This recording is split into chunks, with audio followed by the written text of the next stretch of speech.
Hey, welcome to the Soda Beers, Jack of Barbecue. Check out the chuck eye steaks we did on the SNS Travel Kettle.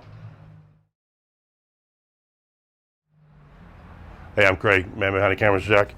Yes, we got two beautiful chuck eye steaks from Porter Road. Got the Travel Kettle set up, running around 250. Right now I can't see the thermometer, was at 250 before we started here. Gonna do them indirectly. Gonna probe them. Got ChefsTemp new Mini Probe. So a lot of people, even with any type of wireless probe, because of the length and you got to get it into a certain distance, when you do a steak like a chuck eye or a fillet, it goes too far through the steak to get the proper place in the center. So with a smaller probe, the center, because you got to get it to the line, is going to be pretty close to the center. And again, I always use these for a guide. I want to know when I'm close, and then I'll probe it with the X10 to make sure where I'm at. But hit these actually this morning with some Grillaholics SPG, let them sit on cover like this all day long in the fridge, and getting ready to throw them on the grill. So let's get on it.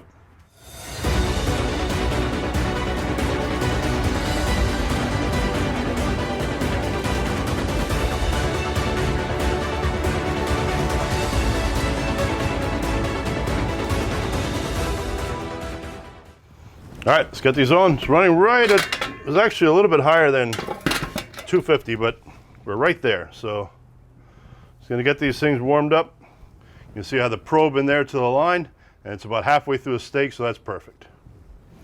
Bring it back when we get to about 80. All right, it's telling us we're at 81 with that steak.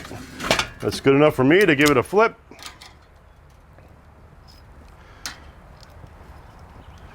Looking nice.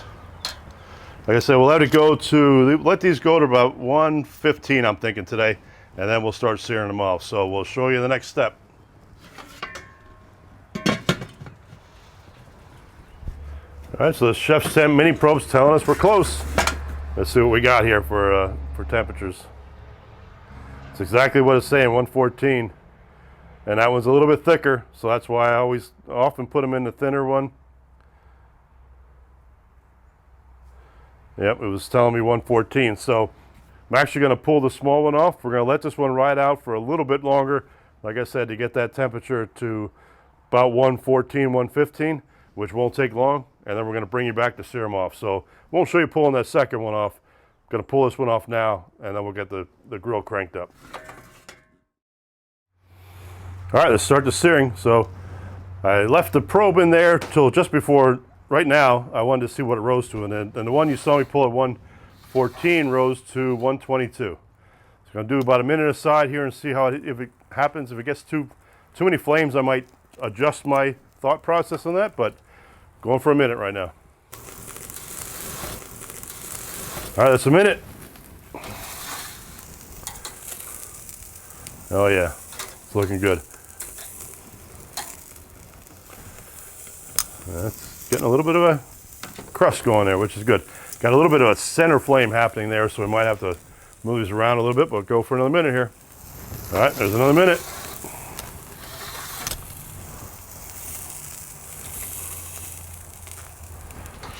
Get that.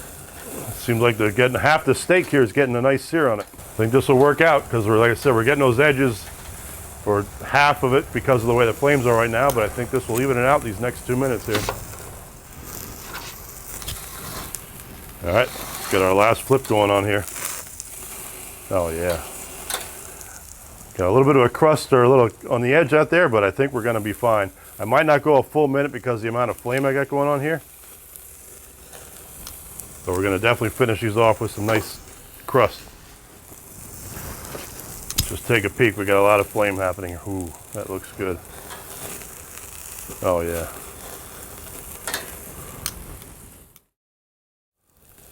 There's the first one. Here's one that's a little bit thicker. Well, was that nice. All right, we'll see you on the cutting board. As always, cheers.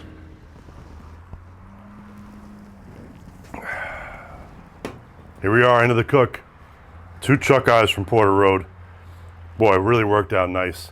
The ChefsTemp Mini Probe really did a nice job on a smaller steak, worked perfectly. Told us we were at 114 with the thinner one here. When I checked it, we were right at 114. Pulled that one off. This one sat on for just a few more minutes till I think I had like 113 when I pulled it, and you saw it searing off and all the flame we had. But this really worked nice, and the nice part is my main probe is in the back. You know, sits back there. You can have 3 probes in this unit. Worked perfectly the whole time. Hit it with Grillaholics SPG this morning, so probably about 8.5 hours in advance. And here we are. Should be a perfect medium rare, hopefully. Had some comments the other day on somebody questioning, you know, our medium rare, but we always tell you we like the low end of medium rare. So honestly, we shoot for about 130.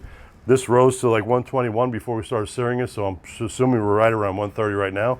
I often don't read them at the end, but I like to see from 114 it went to 121 or 122 as it rested before this here. So that's kind of, I do have a piece of string to go through, so we'll see where we're at here because these were tied up. Actually worked out perfect. It didn't cut through that last piece. A little bit hard to tell with the fat that's running through it, but it looks like a good medium rare there.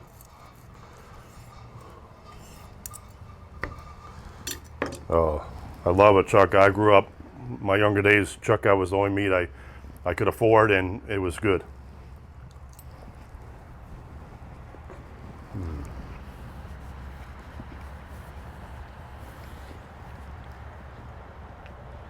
Super tender, and the fattiness of the chuck eye, man, it just reminds me of a ribeye at not even close to the price of what a ribeye costs. So hopefully like we're seeing, subscribe to the channel, click the little bell notifications, and we'll see you next time.